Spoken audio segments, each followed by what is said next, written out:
Here's another video. I was replying to a comment and I was sort of like, why don't I just do a video on this? You know, for posterity's sake, other people can actually see me addressing these topics if I do a video on it.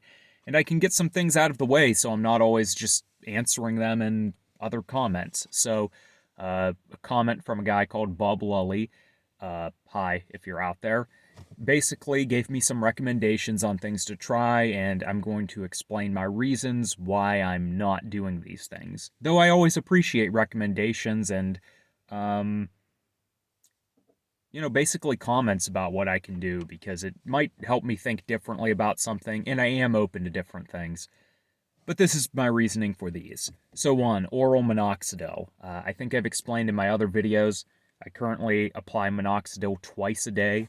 First time I just do it in this frontal area, and then the second time I do it all throughout the scalp. And I don't think I'm a great responder to it, but one, I've been trying tretinoin in this area, and I think it's giving me like I think it might be helping a little bit. I don't want to nothing miraculous, but might be helping. And simply because I've been using minoxidil for so long now, I don't know if I go off of it, I'm going to get a shed. So I don't want to just hop off and I use topical minoxidil. I guess I should have specified that. And this guy was recommending I use oral. And right now, like, I'm not against doing that, but the reason I'm not doing that or taking minoxidil too seriously is because it doesn't really stop hair loss. If I just keep balding, if I can't stop the progression, then yeah, minoxidil is going to give me some extra time, but I don't really care if it's a time of, I don't know, 2 extra years of looking like I have more hair while I'm actually losing it. I mean, a benefit I see of topical, God, I can't talk today. Maybe that's the finasteride or dutasteride brain fog that everyone talks about. The benefit of oral minoxidil, as I see it, is potentially in a body hair transplant, because I see some guys get insane body hair from this, and they worry about that. They think it's bad, but I don't know. All I see is more hair transplant potential if you want to go that route. Uh, and then he also recommended doing finasteride instead of dutasteride. Here's the thing. I was on finasteride for a long time. So we're in 2023 right now. I was on finasteride. I probably first took it in 2016, and then I switched to dutasteride in March of 2022. So all that time, I wasn't on finasteride. There was a period of time, and I'll address this in another video. There was a period in time where I actually stopped for a little bit, and then I went back on because I thought I was having side effects, which I definitely shouldn't have done, and it wasn't side effects. It was totally unrelated. And so I started with the generic finasteride, and I don't think I was even on it long enough to say if I had results or anything. And then when I went back on it eventually, and I don't know how long that gap was, but I went on Propecia, the name brand. And then eventually, for maybe the last 2 years on finasteride, I was back on the generic. And this just came down to uh, I couldn't get the name brand for some reason. None of the pharmacies had it, and I don't know why that is. I was never able to find any answers to that. With that said, I've always had the suspicion that my hair loss got worse when I switched to generic. And this goes against what most people say, but I don't know. Maybe it's just like a placebo effect, but I've always got that feeling that something was sus there. So maybe, like, if dutasteride doesn't work, I would switch back to finasteride, but I would definitely try Propecia, the name brand, again. Uh, then but yeah, basically, I'm not going to go on finasteride. I know some people claim they have bad results with dutasteride and finasteride's better, and I get that, and I'm open to that theory, but finasteride didn't seem to be working for me. So really, I don't have many options other than dutasteride at this point. Uh, and I will say I was on dutasteride for a solid year, and you might be like, well, this guy's already screwed because he doesn't have good results from it. But I was on doing it twice a week, and now I'm trying it daily. So I'm hoping I get good results from that. I doubt I will, but I'm going to give it a try. Then we have Cosma RNA. Now, this is something that's been, I think it's people have been talking about it for, looks like maybe 2 years, possibly between 2 to 5 years. People have been talking about it for a while. And it finally hit the market, or supposedly it did. There's been a lot of controversy with that, and I do follow the Trestless subreddit, so I see a lot of that. I'm not going to hop on it yet because, one, I don't want to mess with all my other treatments. I just kind of want to find out if the things I'm doing work, and adding another thing just, I don't think it would be beneficial. At very least, it wouldn't be beneficial for posterity's sake, for people to have, like, people won't have another good anecdote because now I'm throwing something else in. Two, the cost. I mean, it costs a lot right now. My treatments already cost quite a bit, and I'm not made of money. Uh, Especially for something that, three, might not even work. Like, there's always the question of, is this thing going to work for you? Does it work at all? Like, are the mechanisms even valid? And in this case, is the product even valid? Like, the way Cosma RNA is supposed to work is, I guess, it disables androgen receptors on the scalp, which sounds like the coolest thing ever to me. I mean, that outside of some of that scalp regeneration stuff, like, that sounds like one of the best solutions we possibly have. With that said, we don't know if they got that mechanism down and if that actually works the way they think it does. And on top of that, even if it does, I don't trust Cosma RNA, like the product or the company. I don't know if they like have the same product name as company name or whatever, but basically, I don't know if I trust this product yet, just because of the way it rolled out seems suspicious. I'm gonna hold out hope, but I'm not gonna bet on it. And there are people on Reddit who are saying they're going to document their progress, and they're going to take it. And I guess I think the order supposedly shipped out yesterday on May 8th. So we're going to see how that goes. I'll definitely be following it. And within 6 months, if we're seeing people getting maintenance, I'll probably give it another 6 months, see where they're all at, and then, yeah, I'll hop on it if it looks like it's going to work, provided there's not something else going on.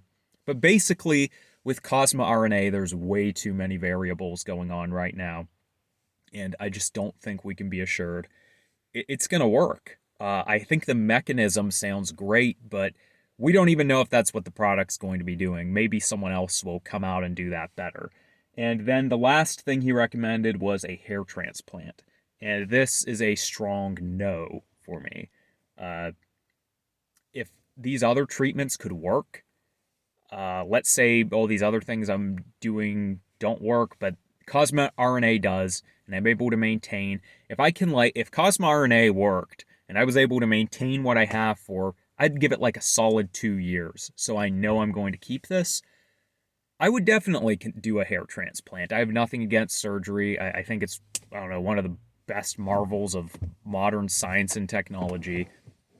And right now, though, because I'm going to keep experiencing recession, I just don't see why I would get a hair transplant, because realistically, like, if I filled in the temples and filled in here, all this is just going to keep receding.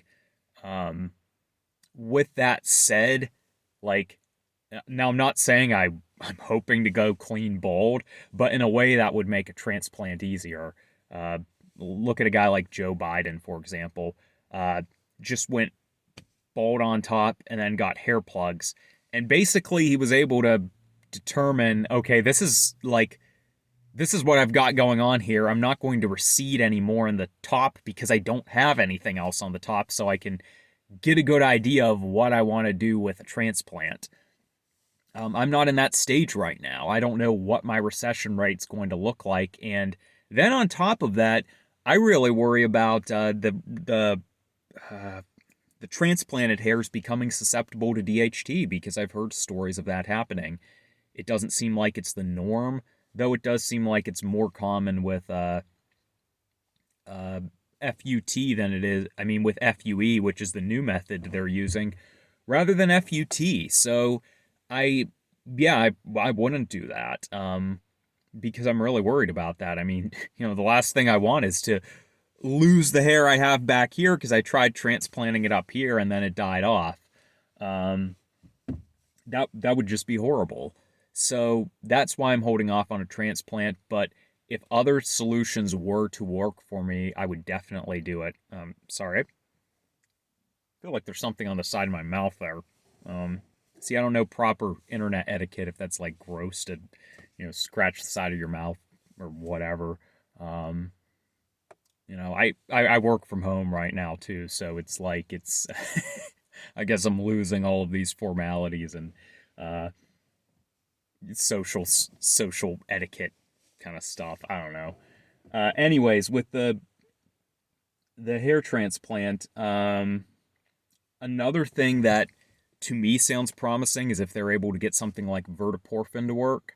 Verteporfin, or what sounds like is even better, is FAK inhibitors.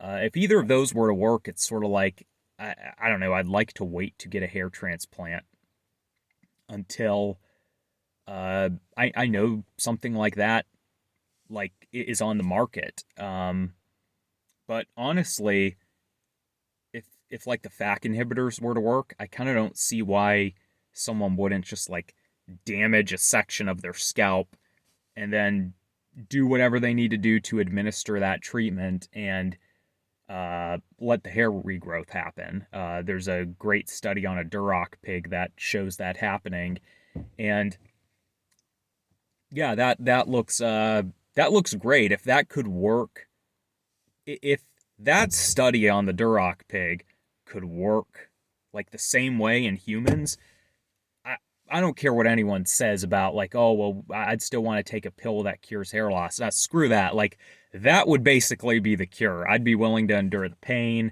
save up some money, and basically damage your scalp and inject something and regrow hair. I mean, that sounds too good to be true. So you know, like there's obviously something to it because there was that study that happened. Well, for one, we have the pig study, but then there was the 78-year-old man who had the scalp burn and regrew hair. So there is something to it, but do we have that figured out yet? I don't know, but it would be the coolest thing ever. I mean, heck, beyond just androgenic alopecia, that would be great for people who lose their hair in other ways because they would be able to regrow it even if they don't have like a donor region or, like a hair loss pill doesn't do that basically. Anyways, this video is getting longer than I wanted it to be. I'm going to try to keep future comment response videos shorter. I don't know. Personally, I like long videos on YouTube, but I feel like some videos should be kept shorter. Anyways, right now it's I think like May 9th, so I've been on daily dutasteride for about 2 months now, and started RU I think about 2 weeks ago, and still doing minoxidil and tretinoin. So that's still where my routine is. I know I mentioned in previous entries that I might buzz my head, but I don't know. Every time I see these bald guys on YouTube with the buzzed head and the beard, or even worse, the buzzed head and no beard, I'm like, maybe I just want to do like a Stanley Kubrick and just like grow out a big bushy beard and let my hair grow out and do that. Like it's not gonna look good, but let's not kid ourselves. If you go bald, you're not gonna look good anyways. And I think I've got an Amazon delivery showing up, so I'm gonna wrap this up here.